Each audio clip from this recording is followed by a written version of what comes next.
So the big rumor at the moment is that the WWE is thinking of introducing women's titles for the Intercontinental Championship and the United States Championship. And look, on the one hand, damn right, why wouldn't we have those and why has it taken so long?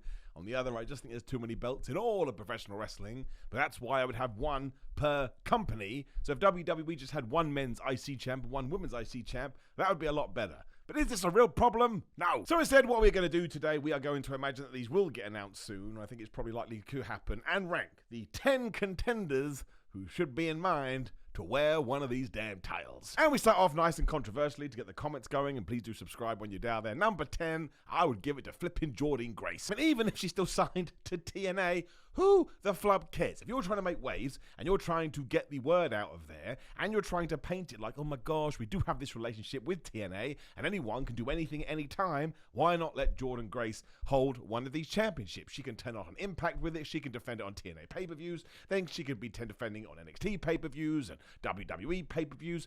This would send a certain section of the internet totally mad, and usually when you do that, you have done something correct. I also have to imagine that eventually, I think Jordynne Grace said the other day her contract comes due or comes up in January 2025. That's like 6 months away. So if you've already built her up as a contender, and then you do have her under contract, she's probably had her NXT experience, should you wish her to go that route, which means she can debut on the main roster, and if you wanted to, go right after a world championship. Let's say randomly that Rhea Ripley was a world champion at that time.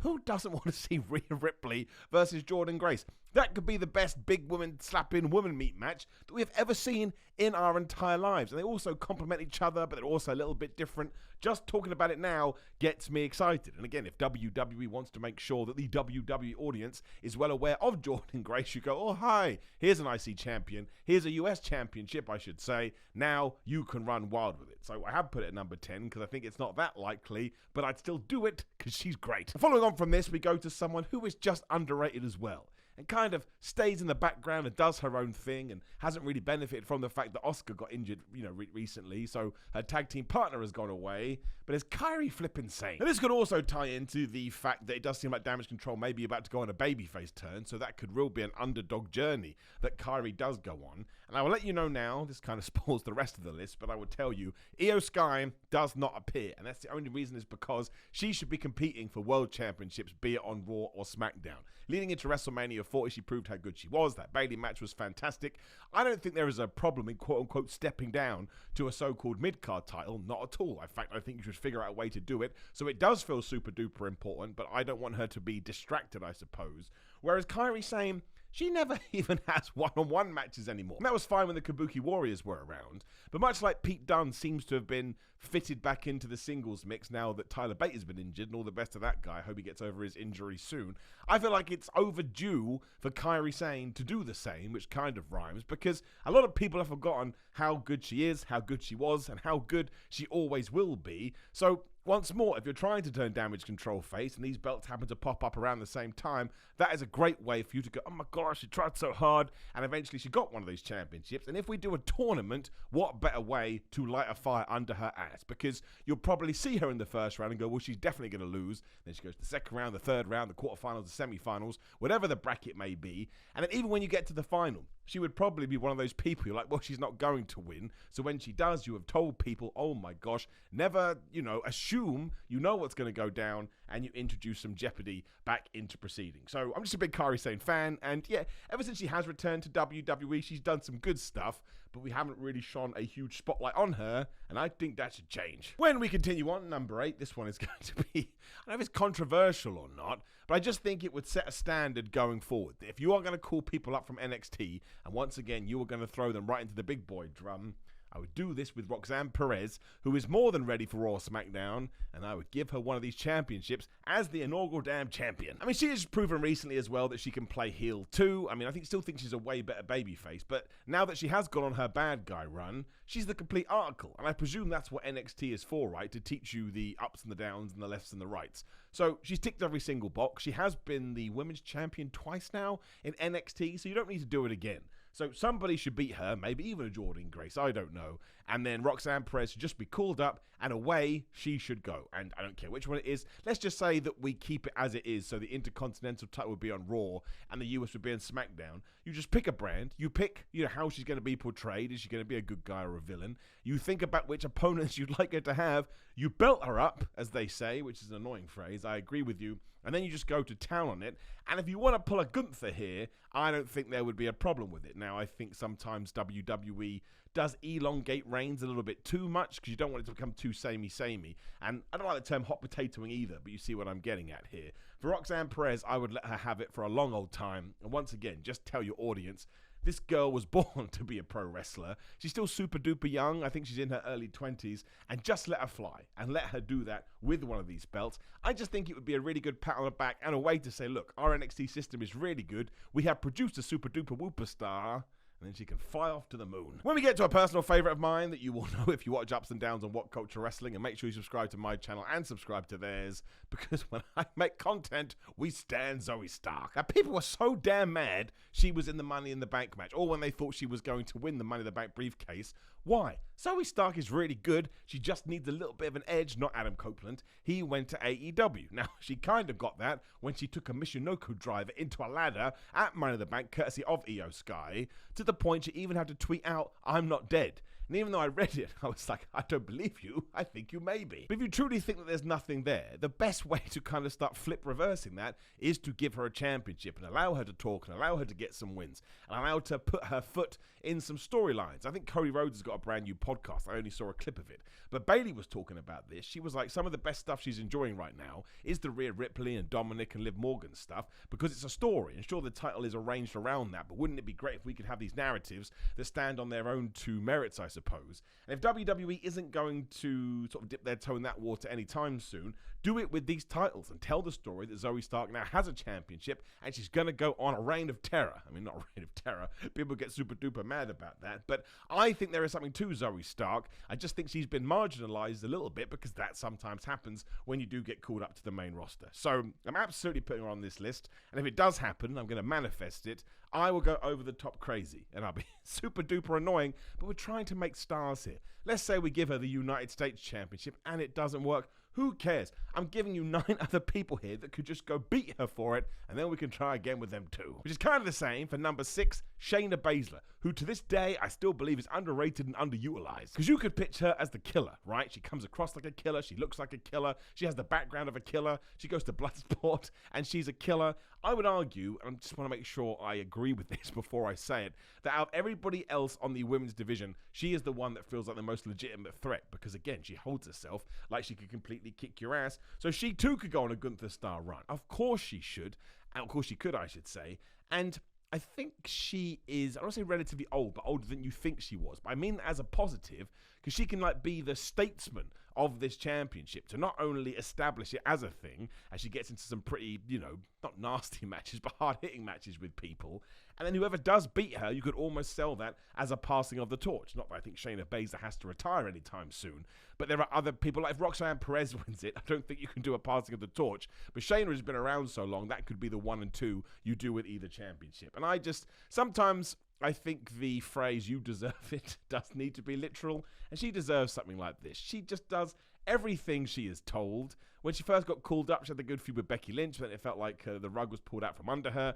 I liked her match with Ronda Rousey at SummerSlam. I appreciate the fact they tried to do something different. People yell at me about that all the time, but what are you going to do? So even if it is just, what's the word I'm looking for, a tenure thing, or the fact that you've been so loyal, you've always delivered, I would absolutely give Shaina Baszler a shot. And the worst part is I don't even believe my own words, but I would still do it. It's a very similar situation with number 5. Naomi absolutely deserves one of those championships. And even since she came back, she has just been such a good soldier, I should say, and she always excels in whatever situation you put her in. The Royal Rumble, she was good, and the Money in the Bank ladder match, she was really good, and she was in that triple threat match, she played her role really well, and she's just been Bayley's buddy for the last few months, and I'm hoping that it is going in a certain direction. And a great way to do that would be to give her an IC or United States Championship. And if you don't do that, is she going to turn heel? Is she going to do something different? I don't know. But at the moment, it has been very much a case of she is featured. I don't think we need to get too carried away with this, but there is no light at the end of the tunnel, which is way too extreme. But I don't think she's close to winning a world championship. I don't think she's going to win a Royal Rumble. She tried for Money in the Bank and she didn't get that either. And that's when you start to realize how important these titles would be, because it would be somebody like Naomi who just kind of needs a pathway to walk down so she can have a little bit of a focus. And yes, bringing in stories like Bayley's mentioned would be better, but this is just a story that is just obvious, right? It's a sports story. I'm a sports person and I want to win that trophy. So I actually think maybe out of everybody on this list, that would be my favorite one, because obviously she left in somewhat controversial fashion with Sasha Banks. She went to TNA, she totally smashed it. She returned, she's still totally smashing it. And I don't know, just give her a prize. That's why I want her to have a prize, not that one that comes out of a Cracker Barrel thing or whatever that thing is in America, but one you give her and you say to her, man, we are going to run with you in this. And she's a super duper good guy. Then a bad guy can beat her. There ain't nothing wrong with that. Number 4 ties into the Roxanne Perez stuff too, and at the moment she needs something desperately, although I hope that's going to change, is Blair Davenport. Now, I don't think this has been as bad as some people have made out, because at least, even though she hasn't featured a lot, she was in the Money in the Bank qualifier, and when she is just hanging out backstage, she does like going up to Bayley going, you absolutely suck. And even throwing barbs at the world champion does put you in a certain position. Now, I'm kind of hoping, this is pure fantasy booking, so what a nerd I am. Post SummerSlam, I think you'll have Tiffany Stratton as the Money in the Bank holder, obviously. I think Tiffany will help Nia Jax screw over Bayley, so she will then be the champion. And if you give Blair Davenport a US or Intercontinental title belt, what a cool new group that could be. Nia Jax, Tiffany Stratton, and Blair Davenport, and they all have something. I mean, it's worked with the Bloodline, it's worked with the Judgment Day, it's kind of worked with Damage Control. I think maybe we could have, apart from the Bayley Io Sky stuff, which was really, really good. But the whole point is this: WWE has proven they're actually very good at doing those stories and elevating people at the same time. And if you do that, Blair can hold that title for ages, because she's got 2 people that can cause shenanigans, which WWE also loves to do. But I don't want her to get lost in the shuffle like Kalani James, for example. Where the hell did she go on Raw? But Blair Davenport has been ready for the main roster for ages, but you have to get the opportunity, which again is why one of these belts would be great. So she is on SmackDown. Let's say it's the US Championship. That's what I do, and I put her in a group. Then I have them cheat. The point, they piss everybody off. Number 3 is probably the one that WWE would go with, because they are being patient, they are taking their time. Just give one of them to Jade Carill. Don't understand why people get mad about Jade. She looks amazing. She comes across like a star. That's, I say 50%, maybe even a higher percentage of what a wrestler is meant to be in WWE. They love that stuff. She's also way better in the ring than people give her credit for. People still talking about that stupid, oh man, she slipped on a springboard. You go try a springboard. It's really flipping hard.